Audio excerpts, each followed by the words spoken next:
हे प्रिपुण्यात्मा प्रेम से बोलेंगे साचे दरबार की जय, धर्म के अवतार की जय, सत्य एवं धर्म के मार्ग की जय, दिव्यापुर के पावन दरबार की जय। कहना है सदाशिव परमात्मा जी के पावन से चरणों की पगड़ धूल में सर्वप्रथम एक छोटी सी वंदना, उसके बाद आगे के वाक्य हम आपको सुनाएंगे। आगे कैसे सतमार्ग को आप धारण कर सकते हैं उस मार्ग पे आपको लेकर चलेंगे। कह रहे हैं हो चाहे कितना जतन करो,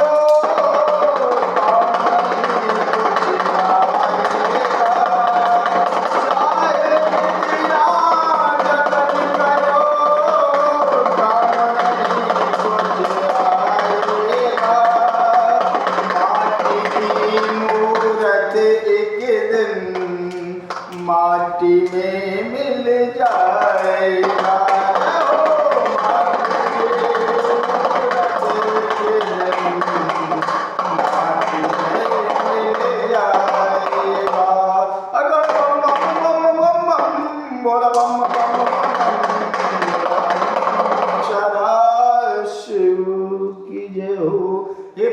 आत्माओं, आपने ये डमरू नाद सुना है।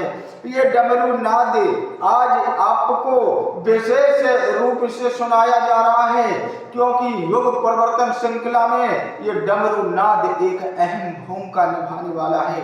हे प्रिय आत्माओं, संपूर्ण भविष्य वक्ताओं की भविष्यवाणी में आपने देखा परखा सुना होगा कि एक गरीब घर में जन्मा व्यक्ति संपूर्ण दुनिया में एक क्रांति लाएगा, संपूर्ण जीव आत्माओं को बदलने का कार्य करेगा। लेकिन आपने कभी उस पर मंथन नहीं किया होगा बैठ के कि एक साधारण गरीब घर का लड़का और कैसे संपूर्ण विश्व में परिवर्तन एवं क्रांति लाने का संकल्प उठाएगा।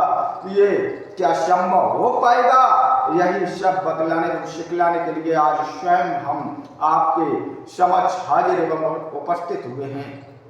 हे प्रिय आत्माओं, आपको सर्वप्रथम हम उदाहरण के तौर पर बतलाना चाहते हैं कि आपने कभी ये अपने मन में विचार किया है कि आपके आने से पहले इस संसार में लाखों जीव आत्माएं आ चुकी हैं, करोड़ों जीव आत्माएं आ चुकी हैं और आकर चली भी गई। उनका सिर्फ नाम निशान है। जो अच्छे कार्य कर गए इस धरा पर उनका नाम अजर अमर हो गया, और जो मिथ्या कार्यों में अपना जीवन व्यतीत करते रहे उनका नाम निशान एवं कोई ऊर्जा का संकेत तक इस धरा पर नहीं मिलता है।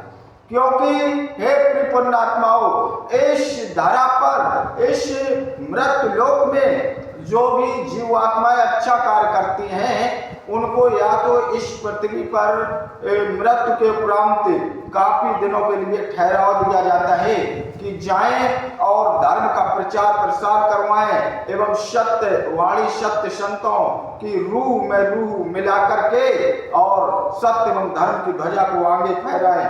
और जो पापी पाखंडी आत्माएं होती हैं उनमें से भी कुछ गिनी चुनी आत्माओं को एक मौका दिया जाता है कि जाओ मृत्यु लोक में जाना, वहाँ परमात्मा की स्तुति आराधना गाना गवाना और किसी की आत्मा से मेल मिलाप करके इस धरा पर सत्य एवं धर्म की जोत जलवाना, जिन्हें हम भूता योनि, प्रेत योनि, पिशाच, शाकिनी डाकिनी योनियों से संबोधित करते हैं एवं 33 करोड़ देवी देवताओं में उन्हें हम शामिल करते हैं।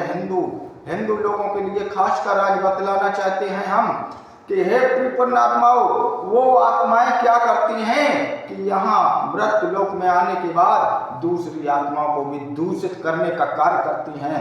दूसरी आत्माएं जो मानव निर्मित देह को धारण करे हैं वो मरी हुई आत्मा उस आत्मा से मेल मिलाप करके नाना प्रकार के गलत कार्यों में भटका देती है और स्वयं तो वो 84 लाख योनियां भटकेगी और वो एक जो मानव निर्मित देह है उसको साथ में मिला करके उस मानव निर्मित देह वाली आत्मा को भी 84 लाख योनियां भटकाने पर बेबस एवं लाचार कर देती है।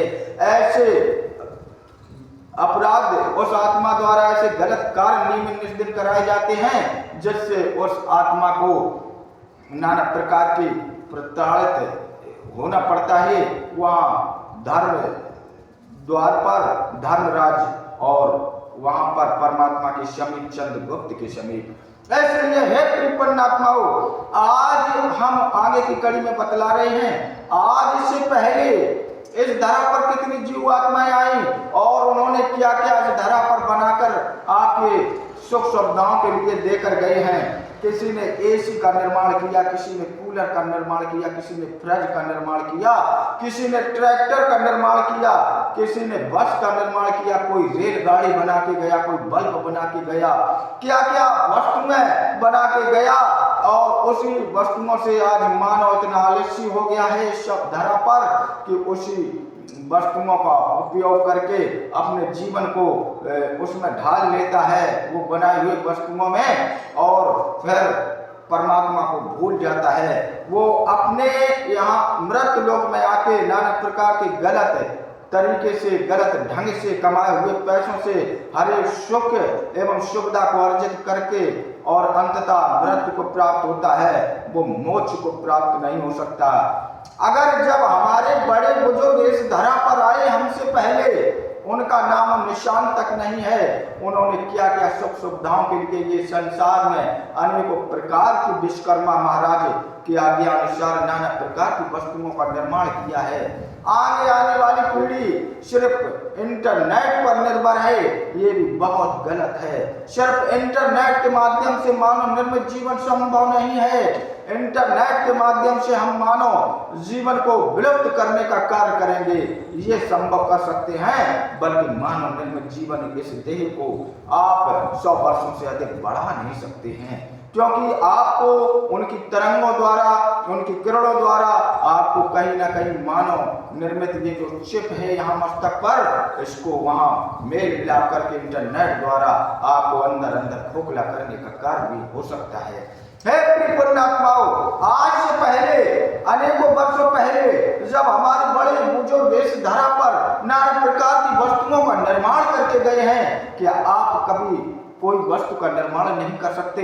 हमारे पूर्वज जो 33 करोड़ देवी देवताओं को मानते थे, आज भी उनके हम वंशज 33 करोड़ देवी देवताओं को मानते हैं। आज इस धरा पर हिंदू, मुस्लिम, सिख, ईसाई 4 प्रकार के लोगों को यहाँ बांट दिया गया है धर्म के माध्यम से।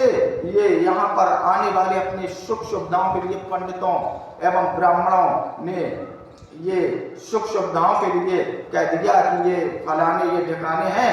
मैं इस पर ये नहीं कह सकता कि आज के पंडितों ने ये बांटा है, ये हमारे पूर्वज जो हम इस धरा पर थे ही नहीं, तब से पहले का बंटवारा हो चुका था। हे पुण्यात्माओं, अब मेन बात पर आते हैं, मेन तर्क पर आते हैं कि इस धरा पर हम स्वयं कैसे जागृत होंगे, परमात्मा का स्वरूप कैसे दर्शन प्राप्त कर सकेंगे। हे पुण्यात्माओं, इसके लिए हमें अपने अतीत में झांकना होगा, हमें अपने पिछले दिनों को याद करना होगा कि पिछले दिनों में मुझ मूर्ख पापी कपटी अज्ञानी द्वारा कहीं किसी भी प्रकार या किसी भी जीवात्मा से लेकर कितनी कितनी गलतियां हुई हैं। सर्वप्रथम उसका माइंड मेकअप करके उसका लेखा जोखा तैयार करना है। उसके बाद उसी दिन माइंड मेकअप तैयार करके हमसे कितनी कितनी गलतियां हुई हैं, हम निरंतर 5 मिनट के लिए परमात्मा के सामने उन गलतियों का सिर्फ 1 सप्ताह चिंतन मनन करके उन गलतियों के लिए क्षमा मांगेंगे और हम आगे कोई गलती नहीं करेंगे ऐसी जिससे किसी जीवात्मा को कष्ट हो या किसी परमात्मा के देवदूत को कष्ट हो। बस ऐसे मन में संकल्प लेते हुए हम 1 सप्ताह तक उन गलतियों के लिए क्षमा याचना करेंगे। वो कृपालु दयालु दीननाथ हमको नाना प्रकार की गलती भूलों के लिए क्षमा कर देगा। और जब हम सुधरेंगे तब इस धरा पर हम लोग परिवर्तन ला सकते हैं। ये नहीं कि हमारे मन में छल कपट खोट है, हम सिर्फ इस समाज में दिखावा बन के रह जाएं, हम सिर्फ लोगों से गलत धारणाओं से उनका पैसा अर्जित करें या उनको गलत ज्ञान बांटकर स्वयं तो हम पाप की भागीदारी बनेंगे ही और अंततः हम संपूर्ण जीवात्माओं को लेकर डूब मरने का कार्य करें, उससे हमें कुछ लाभ नहीं होगा। क्योंकि ये माया तो ठगनी है, यहाँ मोह माया। अब जब मोह की बात आई तो मोह से वंचित स्वयं शंकर जी भी नहीं रह सके। जब माता सती जी हवन कुंड में जल जाती हैं, उनके बाद उनके अंदर शंकर जी के अंदर इतना मोह जागा, हे प्रिय पुण्यात्माओं, कि वो मृत शरीर को भी अपने छाती से चिपकाए और संपूर्ण लोकों में दौड़ने भागने लगे। हे प्रिय पुण्यात्माओं, उनके अंदर का मोह जागृत हो गया, और जब मोह जागृत हो गया तो वो सती सती सती कह करके चारों तरफ घूमने लगे। तब जाके संपूर्ण ऋषि मुनियों ने देखा, ऋषि मुनियों ने स्वयं विष्णु जी के पास जाके कहा, तो विष्णु जी ने स्वयं शिव निराकार निर्गुण अलग अविनाशी निरंजन पिता का आह्वान ध्यान किया, तो आकाशवाणी हुई। स्वयं विष्णु जी को भी कोई कार्य करने के लिए आदेश लेना पड़ता है स्वयं निराकार निर्गुण अलग अविनाशी निरंजन पिता से, जो तत्वदर्शी परम ज्ञानी ध्यान है, अंतर्यामी है। वो 33 करोड़ देवी देवताओं से भी परे हैं, वो अनेकों सूर्यों के समान तेजस्वान हैं। उनके तेज को कोई आज दिन तक सहन नहीं कर पाया। उस परम पिता परब्रह्म परमेश्वर जी परमात्मा का आदेश लेना पड़ता है। जब माता सती को चिपकाए स्वयं शंकर जी घूम रहे हैं, तब विष्णु जी स्वयं आदेश लेते हैं उस निराकारी निर्गुण अलग अविनाशी निरंजन पिता का। तब जाकर वो सुदर्शन चक्र धारण करते हैं, और तब जाके सती के अनेकों टुकड़ों में बिखेर दिया जाता है 100 को। तब जाके मोह माया का त्याग होता है। तो हे प्रिय पुण्यात्माओं, इस धारा पर मोह माया से परे होना हमें बहुत ही कठिन लगता है। जब इस पर हम निरंतर प्रयास करते रहेंगे तो थोड़ा थोड़ा छुटकारा प्राप्त करते जाएंगे, ये अटल सत्य है।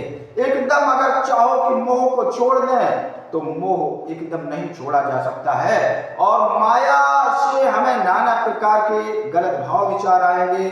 जब माया अधिक हो जाती है, संपत्ति अधिक हो जाएगी, तो हम उसको गलत कार्यों में लगाना आरंभ कर देते हैं, गलत रास्ते पर चलना आरंभ कर देते हैं उस माया द्वारा, और तभी जाके हम 84 लाख योनियों की भागीदारी हो जाते हैं। हे प्रिय पुण्यात्माओं, सत्य एवं धर्म को पहचानो। यहाँ इस धरा पर संपूर्ण भविष्यवक्ताओं ने आपको बतलाया कि तारणहार मुक्तिदाता आएंगे या स्वयं कल्कि जी आएंगे। जब कल्कि जी इस धरा पर आ रहे हैं, वो एक साधारण घर में बच्चा जन्म लेगा, और ये निरंजन पिता का लोक है। बिना उनके आदेश के यहाँ एक पत्ता भी नहीं हिल सकता है इस मृत लोक में। तो हे प्रिय पुण्यात्माओं, इस धारा पर सबसे पहले आराधना सदाशिव निराकारी निर्गुण अलग अविनाशी निरंजन पिता की ही होगी, जो तत्वदर्शी परम ज्ञानी ध्यानी अंतर्यामी हैं, और उनके साथ साथ 33 करोड़ देवी देवताओं से जुड़े हैं। हे प्रिय पुण्यात्माओं, आप चाहे हिंदू हो, मुस्लिम हो, सिख हो, ईसाई हो, इसमें कोई भेदभाव नहीं है, कोई बंटवारा नहीं है। आपको आपके बड़े बुजुर्गों ने जैसा मार्ग दिखला दिया, उन्होंने जैसे परमात्मा की प्राप्ति करनी का संकल्प लिया और प्राप्त करने का निश्चय किया, और जैसे उन्हें किसी भी एक अदृश्य शक्ति के दर्शन हुए, बस वही मार्ग आगे आने वाली पीढ़ी को वो दर्शाते एवं बतलाते रहे कि ऐसे ते ऐसा मंत्र पढ़ना, ऐसे ते ऐसे मार्ग पर चलें, जिससे आपको प्रभु प्राप्त होती रहेगी। क्योंकि वो तो यहाँ करके गए हैं, यहाँ उन्होंने कई वर्षों का त्याग किया, और तब जाके उन्होंने देखा कि अदृश्य शक्तियाँ अलौकिक शक्तियों से कैसे हमारा मेल मिलाप हो सकता है, या आगे आने वाली पीढ़ी को कैसे दुखों संकटों से मुक्ति दिलाई जा सकती है। उस पर गहन चिंतन मनन के साथ उन्होंने कार्य आरंभ किया। तब जाके इस समाज में वो एक धर्म की नींव रख पाए, और अलग अलग धर्मों में अपने अपने गुरुओं ने बांटकर उनको हिंदू, मुस्लिम, सिख एवं ईसाई में परिवर्तित कर दिया। जबकि एक ही पिता की संपूर्ण जीवात्माएं संतान हैं, इसमें कोई भेदभाव नहीं है। हे प्रिय पुण्यात्माओं, जब हम एक साथ मिलकर सामूहिक दृष्टि से उस परम पिता पार ब्रह्म परमेश्वर जी परमात्मा का चिंतन मनन करेंगे तो इस मृत लोक में स्वर्ग जैसी अनुभूत होगी। संपूर्ण जीवात्माओं का जीवन खुशहाल होगा, नाना प्रकार की बीमारियों से मुक्ति हो जाएगी, नाना प्रकार के जो हमारे घर में कलेश हैं उससे मुक्ति हो जाएगी। और जब हम अधिक से अधिक इच्छाओं का त्याग करते चले जाएंगे तो हमारा मानव निर्मित जीवन एक खुशहाल हो जाएगा और हमारे पारदर्शिता से अंदर तक हमारा मन तन साफ हो जाएगा, निर्मल मन पावन हो जाएगा। और जब मन चंचलता खत्म हो जाएगी तो आपस में भेदभाव बढ़ेगा नहीं बल्कि कम होगा और वैर भावना का त्याग भी होता जाएगा। हे प्रिय पुण्यात्माओं, इतने दिनों से हम अपने चैनल के माध्यम से आपको निरंतर कुछ ना कुछ सत्य एवं धर्म के पथमार्ग का ज्ञान सिखलाते हैं। आगे जब आप अधिक से अधिक हमारे चैनल को लाइक एवं सब्सक्राइब करेंगे, अधिक से अधिक हमारे वीडियो को लोगों तक पहुंचाया जाने लगेगा, उसके बाद तत्वदर्शी ज्ञान एवं संपूर्ण संतों को एक समाज में संगठित करके उस ब्रह्म स्वरूप परमात्मा का दर्शन कराया जाएगा। ईर्ष्या मोह लोभ का त्याग किया जाएगा। ये झूठी मनगढ़ंत कहानियां जो यहाँ बुनते हैं उनको विशुद्ध मार्ग पर लाने का कार्य किया जाएगा। उन बाबाओं, उन संतों, उन महात्माओं को भी सत्य एवं धर्म का सच्चा सत्य पथ मार्ग दिखलाया जाएगा जिनके करोड़ों अनुयायी इस धरा पर हैं और नाना प्रकार के पाखंड बगारे जा रहे हैं। प्रेम से बोलेंगे ओम सदा सत अलख निरंजन।